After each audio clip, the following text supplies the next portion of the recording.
Well, I'm Chris, and this is my Chevelle update video. So it's November 2nd, 2019 in Houston, Texas, and it has finally started to cool down.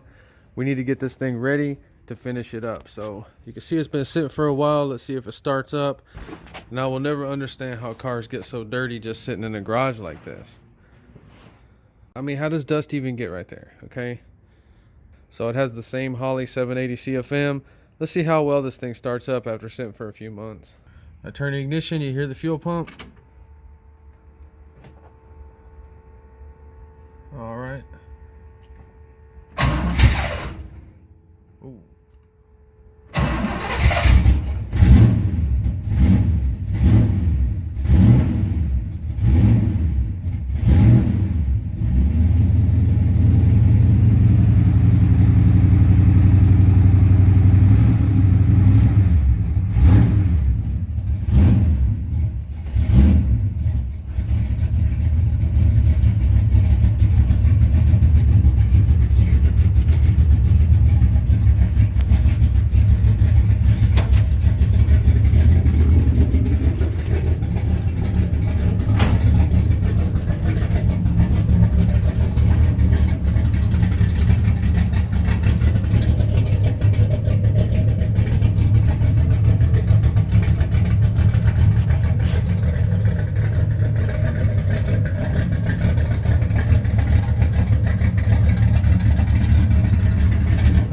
I want you to see that I got it out.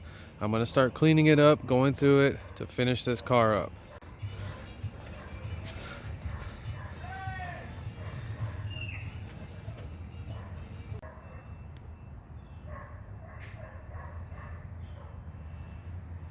You see how I got the car sitting just right? That's how it's going to stay. See how the seats fluffed up? Now they look good after they set up. See the difference whenever you put the emblems on the seats?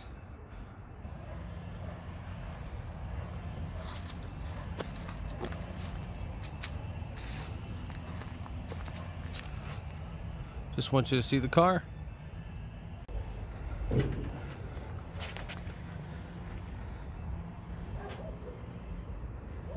All right.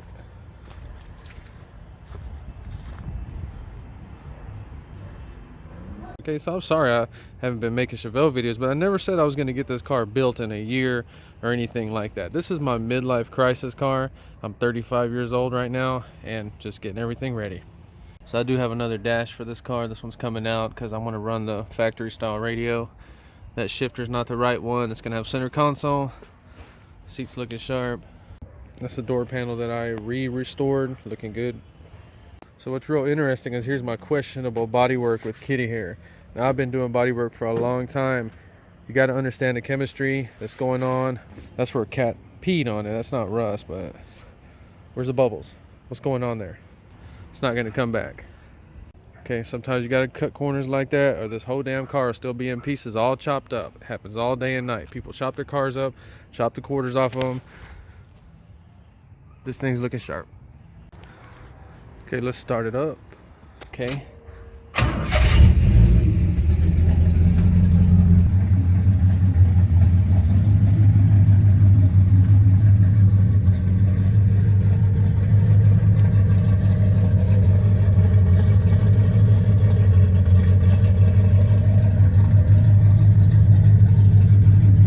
So what has gone wrong with it sitting up? A cat peed on there or rain got on it, so I have to remake one of these, which is not a big deal. Dash cracked, leaving it, not a big deal. I did paint these little signal light, the little 4 in the center, silver. It should have been black. I'll just touch them up, not a big deal. So this hood has a lot of rust underneath it right here, so I decided to get me another one. That kind of stuff right there, because structurally, if it's weakened, it could possibly fold right there. They all do it. Don't want to waste my time painting it if it's going to fail. Now the trunk lock video I did, I was actually in a hurry and I sprayed the primer on there super thick. I didn't let it dry. That's the little surface cracks that can be completely sanded down and fixed. But so I did end up buying a new trunk lid because this one was beat to crap. I did have a video floating, and I'm going to give it away to somebody, but that kind of stuff right there, when you paint a car black, probably gonna have to go back and touch that up and fix it a few times. So we decided just to go ahead and get a new trunk lid for it. License plate's looking pretty good. So every time I upload a Jeep video, I lose subscribers. Now, I bought this Jeep for my daughter. She's 16, she's got another car right now, she's learning how to drive. And then when she's 17, she doesn't get in any wrecks, she's gonna get this Jeep. That's why I'm fixing it up for her. All right, well, that's it for the video. If you enjoyed, please like and subscribe. Thanks for watching.